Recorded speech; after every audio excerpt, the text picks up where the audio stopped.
Hey guys! Welcome to my YouTube vlog! Namiss ko po kayong lahat kasi sobrang tagal ko naka-upload ng bagong video dito sa aking YouTube channel. Kasi naman, sobrang wala tayong time kasi dakilang nanay tayo, diba? Kakapanganak ko pa lang noong December 21. At ngayon, dahil tulog ang aking prinsesa, kaya ako naka-upload at nagkaroon ng time para makapag-voice over. So ngayon, gusto ko lang i-chika kung kumusta ba ang aking life with a newborn. Kumusta ang motherhood, kumusta ang adjustment as a first-time mom. 2 weeks after I gave birth, yun talaga yung parang bottom line na nafe-feel ko yung postpartum blues. Sobrang lungkot, malungkot ako sa umaga, tapos mas malungkot ako sa gabi. Feeling ko ako lang mag-isa, tapos parang naninibago ang buo kong katawan, knowing that I'm still healing physically, mentally, emotionally. I know na yung ibang moms hindi ganito ka-dramatic yung experience kasi iba-iba po tayo ng coping. But for my case po kasi, andito ako sa abroad at kami lang dalawa ng asawa ko. So, since my husband is working, parang all the work, ako talaga yung nag-aalaga sa bata. Naku, na-inform na ako na walang tulugan talaga yung motherhood. Ngayon na na-experience ko, naku, walang tulugan talaga literal. Sobrang napaka-happy ko na if sa isang araw or sa isang gabi makakatulog ako ng 3 hours. Sobrang happy ko na niyan, lalo na sa aking newborn kasi nag-a-adjust pa siya sa kanyang new environment. Totoo nga nakakapagod kapag nanay ka kasi lahat ng work, lahat ng pagod physically, emotionally is nasa sayo. Draining siya, nakaka-burnout, lalo na kapag nasa bahay ka lang, tapos you will miss the ultimate freedom, you will miss version of you nung wala ka pang anak. Though hindi ko sinasabi na nagsisisi ako na nagkaanak ako.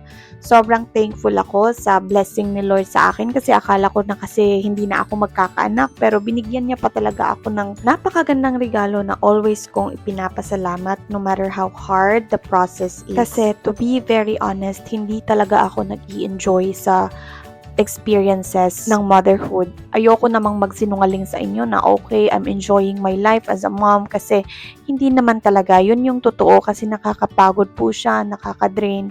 Pero yung lakas na hinuhugot ko is from the face of my baby. Every time na pinapadede ko siya, tapos nagsismile siya sa akin, ganun. Every time na she's showing me her beautiful smile, kahit na napakapangit ko na, yung buhok ko sobrang messy na, siya yung hinuhugutan ko ng lakas, siya yung nagiging inspiration ko to keep going. Ngayon, naniniwala na talaga ako na kapag nanay ka na, wala talagang imposible kasi kung hindi dahil sa anak ko, hindi ako magpupuyat. Bakit ako magpupuyat? Matulog na lang everyday. Kung pwede lang, no? Pero dahil nanay tayo, kailangan talaga nating lumaban para sa ating anak. Buti na lang kahit sobrang stressful ng motherhood, hindi ako na-stress financially sa panganganak ko kasi dito sa New Zealand, free lang talaga yung panganganak ko, including the meds, including yung mga vaccinations ni baby. Yung gastos ko lang siguro is yung ultrasound at kung may nabili man ako ng gamot na hindi funded, nasa mga $5 to $15 lang siya. In this video pala, pinabakunahan na namin si Jessie kasi may plans kami na umuwi muna at mag-rest sa Pilipinas. Sobrang nadurog yung puso ko guys nung umiyak si Jessie after ng vaccination niya kasi nga nasasaktan siya, alam ko. Being a mom, napaka-sensitive ko. Sensitive nga ako nung wala pa akong anak. How much more ngayon na yung anak ko nasasaktan. Pero yung iniisip ko na lang is yung long-term effect ng vaccination which is for her protection. Yun na lang yung naging motivation ko para hindi ako medyo ma-heartbroken kasi grabe yung cry ni Jessie. Sobrang nasaktan talaga siya sa mga karayom. After ng vaccination, naisipan muna namin na i-divert yung attention ni Jessie kasi alam namin na in pain pa siya. Kaya ayan, we just tour her around. Dito lang sa tabi-tabi guys. Being a mom talaga, I could say na wala kang right na mapagod kasi kailangan ka ng anak mo. So you just need to keep going. Of course, you need to take a break from time to time because your newborn needs a healthy and a happy mom. And paano ka magiging happy kung hindi mo inaalagaan yung sarili mo. Yun yung kino-consider ko everyday. Kaya kahit walang tulugan, laban lang talaga sa buhay. Kasi alam ko, one day, mamimiss ko rin ang face na ito, na yung anak ko sobrang clingy pa, gusto pang magpakarga all the time, sobrang tiny pa niya. Kasi darating at darating yung araw na meron na siyang sariling mundo. I told myself na kung ano yung hindi ko na-experience, kung ano yung hindi na ibigay ng parents ko noon, I will really try my best na ma-provide sa aking anak as much as I can. Yung motherhood kasi, sobrang draining, sobrang exhausting niya, lalo na kasi puyatan ka halos everyday.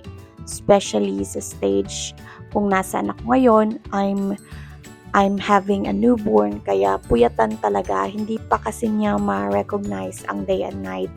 Kaya I decided na gumawa ng routines, ng daily routines for her, activities in the morning, nighttime, ini-introduce ko sa kanya ang dim light. At so far, sobrang fast learner ng aking baby Jessie kasi we are on her week 7 at the moment. Sobrang himbing na ng tulog niya during nighttime. But of course, nagigising pa rin siya kasi need niyang dumede. So, nagigising siya every 2 to 3 hours. Pinapadede ko siya. Tapos after that, natutulog naman siya. Pero may mga times din na gising talaga siya the whole night. So, yun talaga yung pinakamahirap. But I have to keep going kasi nga nanay tayo. Nawawala din naman ang pagod mo pag nakikita mo na masaya at healthy ang anak mo. Kahit papano, nagagawa pa rin namin kumain sa labas, nagagawa pa rin namin mamasyal, pero kasama na namin si Jessie, of course. Nanibago ako nung una kasi alam nyo naman na nasanay ako na kaming dalawa lang ng asawa ko always na mamasyal, nagro-grocery, ganon. Pero ngayon, my little Jessie na po kami at saka medyo limited na din yung time, yung galaw namin kasi syempre kapag yung bata uncomfortable, you need to soothe her, you need to give her what she needs, ganon. At ang pinakamahalaga, kailangan mo talagang habaan yung pasensya mo kasi nakakawala po talaga ng pasensya ang bata, especially kapag hindi mo na-meet yung needs niya right away. May nagtanong sa akin kung pinagsisihan ko ba na naging nanay ako. My honest answer is no. Wala akong pinagsisihan na naging nanay ako kasi tuwing nakikita ko ang anak ko na nakasmile sa akin, sobrang nakaka-happy talaga sa puso. Para sa akin, yung motherhood yung pinakamagandang nangyari sa buhay ko. The process is not enjoyable, but it's the most beautiful thing that happened to me na nakita ko finally na may anak na ako. Kaya my advice to those who wants to have a baby, always remember it's not a walk in the park. Hindi po siya madali, but very worth it po lahat ng pinagpaguran ninyo. Kaya sa gusto nang magkaroon ng babies, ang advice ko sa inyo is gawin nyo bagay na gusto nyo gawin before pa kayo mag-baby kasi kapag may baby na, mag-change ng priority. And that's it for today's video. Don't forget to subscribe and paki-follow na lang po ng aking Facebook page at saka po sa TikTok. Thanks for watching. Please hit like and share. See you in my next vlog.